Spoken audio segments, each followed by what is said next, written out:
तो कैसे हैं आप सभी लोग। थर्मोडायनेमिक्स की इस सीरीज में लास्ट वीडियो में हमने डिस्कस किया था first law of thermodynamics. According to first law of thermodynamics heat energy can't be created and can't be destroyed. जो हीट एनर्जी है उसको न तो नष्ट किया जा सकता है, नहीं उत्पन्न किया जा सकता है।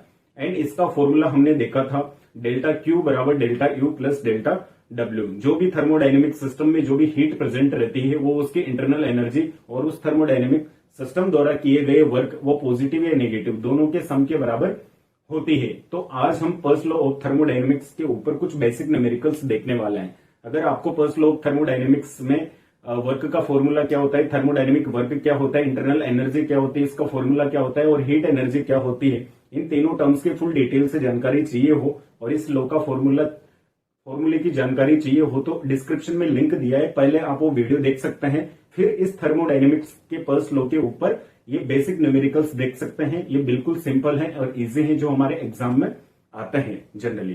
तो चलिए देखते हैं इसके कुछ न्यूमेरिकल्स। लाइक जैसे फर्स्ट यहां पर क्वेश्चन है हमारा 500 calorie of heat is given to the system.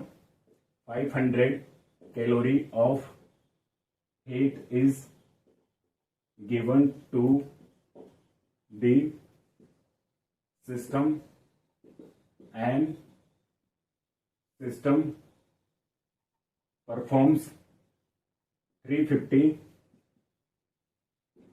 calorie work.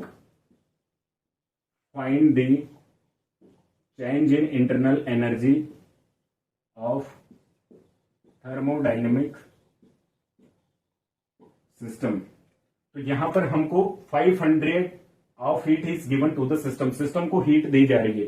तो हमने डिस्कस किया था कि किसी भी थर्मोडायनेमिक सिस्टम को हीट दी जाती है तो ऑलवेज क्या होती, पॉजिटिव होती है। 500 calorie and system performs 350 calorie work. और जो इसके द्वारा वर्क किया जा रहा है थर्मोडायनेमिक सिस्टम के द्वारा वो है 350 कैलोरी। और इसने हमसे पूछा है find the delta U, change in internal energy of the thermodynamic system. तो according to first law of thermodynamics हम जानते हैं पर्स लॉ से डेल्टा क्यू बराबर delta U plus delta W.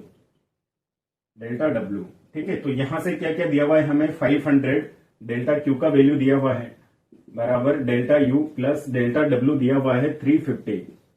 तो यहां से चेंज इन इंटरनल एनर्जी कितना हो जाएगा, 500 माइनस 350। तो डेल्टा यू क्या हो जाएगा, 500 माइनस 350। तो delta U is equal to कितना हो जाएगा, 150 कैलोरी।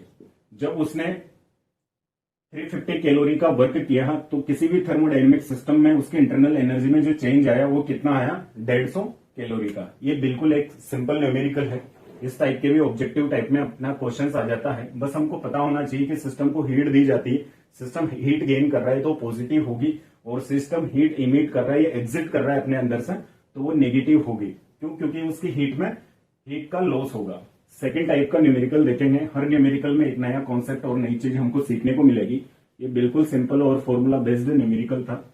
नेक्स्ट हम देखेंगे यहाँ पे 0.5 mole of O2, 0.5 mole of oxygen heated from 25 degree Celsius to 125 degree Celsius, heated from 25 degree Celsius to 125 degree Celsius at constant pressure। हमको इसमें फाइंड करना है Q का वैल्यू, डेल्टा U का वैल्यू और डेल्टा W थर्मोडायनेमिक वर्क का value, जहां पर सीपी की वैल्यू हमको मान लीजिए कि 7 गिवन है। ये गिवन नहीं है तो इसको भी हम निकाल सकते हैं, बट अभी देख लीजिए कि हमको सीपी क्वेश्चन में दिया हुआ है 7 है। तो यहां पर हम क्या जानते हैं, इसको सोल्व करेंगे। Q is equal to NCP delta T. ये जनरल किसी भी थर्मोडायनेमिक सिस्टम में उपस्थित हीट का जो फॉर्मूला होता है Q बराबर NCP डेल्टा टी होता है। अगर गैस है तो NCP डेल्टा टी आएगा, है ना। कांस्टेंट वॉल्यूम में तो यहाँ पर V आएगा, specific heat of the thermodynamic system, और कांस्टेंट हमको यहाँ प्रेशर दिया हुआ है तो यहाँ मैंने P लिखा है, ठीक है। तो यहां से Q is equal to N, number of moles of gas कितना दिया हुआ है, 0.5। सीपी की वैल्यू कितना दिया हुआ है, 7, और डेल्टा टी कितना होगा, 25 टू 125, 100 डिग्री सेल्सियस। 125 में से 25 गया तो 100, तो क्यू की वैल्यू कितने आ जाएगी, पॉइंट से पॉइंट कट गया, 7 पंजे 35, 35 पे 1 0 लगा, 350 कैलोरी। तो यहां से हमने क्यू का वैल्यू निकाल लिया, क्यू का वैल्यू यहां से निकाल लिया। और डेल्टा यू, डेल्टा यू क्या होता है, delta U NCV delta T. ठीक है, तो यहां पर सीबी की वैल्यू तो हमारे पास में 7 है, लेकिन सीबी का वैल्यू हमारे पास में नहीं है। तो हम जानते हैं CP minus CV is equal to R होता है। तो सीपी की वैल्यू 7 है, माइनस सीबी का वैल्यू हमारे पास नहीं है, और आर का वैल्यू ऑलमोस्ट, ये कांस्टेंट है, गैस कांस्टेंट है, इसका वैल्यू होता है 2 कैलोरी। तो सीबी इज इक्वल टू क्या आ जाएगा यहाँ पे, 7 में से 2 गए तो 5। ठीक है, एम आई राइट। ठीक है, अब इसको फॉर्मूले में रख देंगे यहाँ पे, डेल्टा टी, एन की वैल्यू हमको दी हुई है यहाँ पे 0.5, और सीबी की वैल्यू यहाँ है 5, और डेल्टा टी टेम्परेचर डिफरेंस है हमारा 100 डिग्री सेल्सियस। 25 और 125 का टेम्परेचर डिफरेंस 100। तो यहाँ पॉइंट से तो 1 0 कट गया, 5 पंजे 25 में 1 0, तो डेल्टा यू की वैल्यू कितनी आ गई, 250 कैलोरी। ठीक है, अब यहां से फर्स्ट लॉ से हम जानते हैं, फर्स्ट लॉ हमारा क्या कहता है कि delta U is equal to delta Q plus delta W. तो डेल्टा यू हमको फाइंड आउट करना था, कितना आ गया, 250 plus delta Q, delta Q की वैल्यू कितनी आ गई, 350। तो यहां से वर्क हम निकाल सकते हैं, वर्क कितना आएगा, यहां से 250 में से 350 जाएगा तो -100। तो यहां पर क्या कर रहा है, थर्मोडायनेमिक सिस्टम वर्क कर रहा है।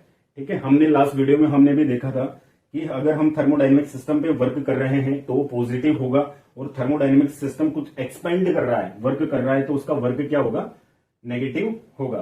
ठीक है, कुछ इस बेसिक टाइप के इस तरह का भी न्यूमेरिकल हमारे पास में आ सकता है। तो यहां से change in internal energy NCV delta T, जहां पर वेरिएबल कांस्टेंट वॉल्यूम पर स्पेसिफिक हीट है उस थर्मोडायनेमिक सिस्टम की, एन लिखा जाता है, क्योंकि थर्मोडायनेमिक सिस्टम में क्या है, ऑक्सीजन गैस है। अगर कोई लिक्विड होता तो यहां पर उसका मास लिखा जाता। ठीक है, तो इस टाइप से हम क्वेश्चन कर सकते हैं, बिल्कुल सिंपल है, वेरी गुड। तो इसमें भी एक कॉन्सेप्ट आपको पता चला। ठीक है, हम किस तरीके से तीनों ही चीजें कैलकुलेट कर सकते हैं। और सीपी माइनस सीबी, इनका जो रिलेशन होता है वो गैस कांस्टेंट आर के बराबर होता है, आर की वैल्यू 2 कैलोरी होती है। ठीक है, एक और क्वेश्चन देख लीजिए, 1 mole of helium is heated, 1 mole of helium is heated. एक मोल गैस जो हीलियम है उसको हीट किया जा रहा है 27 degree Celsius to 327 degree Celsius. 27 degree Celsius उसका इनिशियल टेम्परेचर था, उसको 327 डिग्री सेल्सियस तक हीट किया जा रहा है at constant pressure and constant volume. Constant pressure पर और कांस्टेंट वॉल्यूम पर उसको हीट किया जा रहा है, उसका टेम्परेचर 27 डिग्री सेल्सियस से 327 डिग्री सेल्सियस तक लाया जाता है, उसका वॉल्यूम भी कांस्टेंट रखा जाता है और उसका प्रेशर भी कांस्टेंट रखा जाता है। तो यहाँ पे फर्स्ट ऑफ ऑल बात कर लेते हैं हम कांस्टेंट प्रेशर की। तो कांस्टेंट प्रेशर में हम जानते हैं NCP डेल्टा टी लगेगा, जहां पर Q इज इक्वल टू, अब यहां पर हमें CP और CV कुछ नहीं दिया गया है। ठीक है, CP और CV कुछ भी नहीं दिया गया है, तो एक रिलेशन है जो हम याद रखेंगे।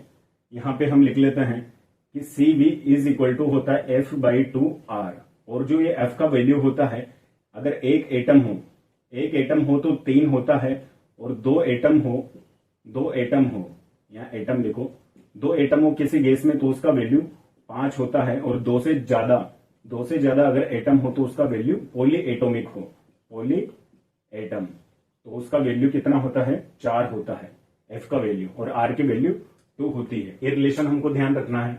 CV is equal to F/2R होता है, ये याद रखने वाली चीजें, ऑब्जेक्टिव टाइप हम क्वेश्चन सॉल्व कर सकते हैं। अगर CP और CV की वैल्यूज हमको गिवन नहीं है तो मैक्सिमम टाइम तो गिवन होती है, अगर गिवन नहीं होती है तो एक रिलेशन याद रखना है, CV is equal to F/2R। ठीक है, तो यहां पर N number of moles of gas कितना है, 1। CP, अब CP हमको दिया हुआ नहीं है, तो पहले तो CV कैलकुलेट करो आप। तो CV is equal to F/2R की वैल्यू भी हमने यहाँ पे रख दी 2, और यहाँ पर F की वैल्यू, एक एटम हो अगर गैस में, तो यहाँ पर हीलियम में कितने एटम है, एक एटम है, तो एक एटम के लिए कितनी वैल्यू रखेंगे इसकी, 3/2 इंटू 2, तो Cv की वैल्यू यहां से 3 आ जाएगी। और हम जानते हैं Cp minus Cv is equal to R होता है, तो यहां से Cv इज इक्वल टू यहां से यहां पे डायरेक्ट वैल्यू रख दीजिए। Cv की वैल्यू क्या रखो आप, यहां से 3 रख दो और R की वैल्यू 2, तो Cp की वैल्यू कितनी आ जाएगी, 5 आ जाएगी यहां से, और Cv की वैल्यू कितनी आ जाएगी, 3 आ जाएगी। हीलियम गैस के लिए कांस्टेंट प्रेशर पर स्पेसिफिक हीट 5 कैलोरी होगी और कांस्टेंट वॉल्यूम पर स्पेसिफिक हीट उसकी जो होगी वो 3 कैलोरी होगी। ठीक है, तो यहां से Cp कांस्टेंट प्रेशर पर बात की गई है। ठीक है, कांस्टेंट प्रेशर पर बात की गई है, तो यहां पर हमको जो कैलकुलेट करना है, ये कैलकुलेट लिखाने में यहाँ पे डेल्टा यू कैलकुलेट करना है एक तो, और एक डेल क्यू कैलकुलेट करना है। ठीक है, ये दोनों ही चीजें हम कैलकुलेट करेंगे कांस्टेंट प्रेशर और कांस्टेंट वॉल्यूम पर। तो Q बराबर NCP delta T. N number of moles of gas कितना 1 रखा, Cp की वैल्यू कितनी रखी 5, और डेल्टा टी टेम्परेचर डिफरेंस कितना हो गया यहाँ पे 300। ठीक है, 327 माइनस 27 300, तो Q इज इक्वल टू यहाँ क्या आएगा 3 5 जा 1500 कैलोरी। तो Q का वैल्यू हमारे पास आ गया यहाँ 1500 कैलोरी। ठीक है, ये तो आ गया कांस्टेंट प्रेशर पर। ठीक है, अब डेल यू इंटरनल एनर्जी जो है, इंटरनल एनर्जी होता है NCV डेल्टा टी। तो del U is equal to N की वैल्यू 1, सीवी की वैल्यू कितने 3, टेम्परेचर डिफरेंस कितना है 300, तो del U is equal to 3 3 जा 900। ठीक है, यहां से आ गया 900 कैलोरी। तो यहां से Q का वैल्यू आ गया, डेल यू का वैल्यू आ गया, तो W का वैल्यू निकाल सकते हो आप। Del U is equal to del Q plus del W। तो डेल यू कितना आ गया 900, डेल Q कितना आ गया 1500, और डेल W आपका यहां से फाइंड आउट हो जाएगा। तो 1500 इधर जाएगा तो आपका 900 में से 1500 जाएगा तो माइनस का कितना हो जाएगा 600 कैलोरी। तो यहां से ये डेल W का वैल्यू आ गया, ये डेल U का आपका वैल्यू आ गया, और ये डेल Q का वैल्यू आ गया। अब ऑब्जेक्टिव टाइप में वो कुछ भी आपसे यहां से पूछ सकता है। तो डेल W माइनस 600, यहाँ वर्क नेगेटिव क्यों हुआ, क्योंकि यहाँ सिस्टम वर्क कर रहा है। सिस्टम इज हीटेड, जब उसको हीट किया जा रहा है तो वो वर्क कर रहा है। जब भी कोई सिस्टम वर्क करता है, एक्सपांड करता है, तो उसका वर्क विल बी नेगेटिव का मतलब नेगेटिव नहीं होता है, बाहर की तरफ काम करना होता है। सेकंड दिया है यहाँ पे कांस्टेंट वॉल्यूम, तो कांस्टेंट प्रेशर पे हमने इन डेटा की जानकारी ले ली। अब एक मोस्ट इंपोर्टेंट लास्ट वीडियो में थर्मोडायनेमिक सिस्टम का हमने वर्क का फॉर्मूला देखा था, तो चलिए उसको देखते हैं। यहाँ पर कांस्टेंट वॉल्यूम को लेते हैं इस बार, कांस्टेंट वॉल्यूम। तो कांस्टेंट वॉल्यूम रहेगा तो Q बराबर NCV डेल्टा टी, ये फॉर्मूला लगेगा। तो Q is equal to N की वैल्यू 1, CV की वैल्यू 3 और 300, तो Q का वैल्यू क्या आ जाएगा यहाँ से 900 कैलोरी। और यहां से डेल यू भी NCV डेल्टा टी, तो del U is equal to N की वैल्यू 1, CV की वैल्यू कितनी है 3, और ये 300 टेम्परेचर डिफरेंस, तो 900 कैलोरी। ठीक है, अब डेल यू डेल क्यू, तो फर्स्ट लॉ ऑफ थर्मोडायनेमिक्स क्या कहता है, डेल यू बराबर del Q plus del W। तो del U is equal to, del U का वैल्यू आपके पास में कितना है 900, और डेल क्यू का वैल्यू कितना है 900, तो यहां से वर्क का वैल्यू क्या आ गया, वर्क 0 हो गया। अब आप कहोगे कि कांस्टेंट वॉल्यूम पर आपने 27 डिग्री सेल्सियस से 327 डिग्री सेल्सियस तक टेम्परेचर बढ़ा दिया, लेकिन उसके बावजूद आप कह रहे हैं कि वर्क क्या होगा 0 होगा। यस, हम इसलिए कर रहे हैं क्योंकि लास्ट वीडियो में हमने देखा था, यहाँ पे लास्ट वीडियो में जो वर्क का फॉर्मूला देखा था वो देखा था -P external into del V change in volume. अगर कांस्टेंट वॉल्यूम होगा किसी भी थर्मोडायनेमिक सिस्टम का, तो चेंज इन वॉल्यूम क्या होगा 0 होगा, और वर्क डन विल बी 0। ठीक है, are you getted this point. तो इस तरह के कुछ न्यूमेरिकल्स हमको आ सकते हैं। मोस्ट इंपोर्टेंट बात यही है कि कहीं से भी हमको Cp माइनस CV में जो रिलेशन है वो पता होना चाहिए। Cp माइनस CV ये रिलेशन हमको पता होना चाहिए। R का वैल्यू हमको डिफरेंट यूनिट्स में पता होना चाहिए। यहाँ पर हमारा 2 कैलोरी होता है इस क्वेश्चन के अकॉर्डिंग, तो हमने वो 2 लिया। अगर किसी भी थर्मोडायनेमिक सिस्टम में एक एटम में गैस में, तो उसकी वैल्यू F की वैल्यू हमको 3 एज्यूम करनी है। 2 एटम है तो 5 एज्यूम करनी है, 2 एटम से ज्यादा है तो 4 एज्यूम करनी है। ये ध्यान रखना है, जहां से CV की वैल्यू निकल के आ जाएगी। R का वैल्यू कांस्टेंट होता है या तो गिवन होता है क्वेश्चन में, नहीं होता है तो आप इसको याद रख सकते हैं 2 कैलोरी किलो पर मोल 2 कैलोरी पर मोल केल्विन इसका यूनिट होता है। I hope guys first law of thermodynamics पर ये कुछ बेसिक सिंपल न्यूमेरिकल्स आपको समझ में आए होंगे। कुछ इस टाइप के न्यूमेरिकल्स हमारे एग्जाम में, ऑब्जेक्टिव एग्जाम्स में आते हैं और हमारे थ्योरेटिकल एग्जाम्स में भी इस टाइप के छोटे छोटे 5 और 6 नंबर में छोटे न्यूमेरिकल्स आ जाते हैं। थ्योरीज लिखने में तो हमको कितना टाइम लगता है, लेकिन हमको एक बार कॉन्सेप्ट जब हम थ्योरी में पढ़ते ही हैं तो न्यूमेरिकल सॉल्व करने में कौन सा हमको जोर आ रहा है। हमको करना चाहिए, हमको पढ़ना चाहिए। Formula based numerical with in second से न्यूमेरिकल सॉल्व हो जाते हैं। 4-5-6 नंबर हमारे आ जाते हैं। थ्योरेटिकल पार्ट में पूरे नंबर मुश्किल है लाना, लेकिन कैलकुलेशन पार्ट में पूरे नंबर हमारे इजीली आ जाता है। आई होप गाइस ये वीडियो आपको समझ में आया होगा। फर्स्ट लॉ ऑफ थर्मोडायनेमिक्स के कुछ बेसिक न्यूमेरिकल्स हैं। और भी न्यूमेरिकल वीडियोस चाहते हैं आप और अच्छे से समझना चाहते हैं तो आप हमें बता सकते हैं। ठीक है, thank you so much, bye bye.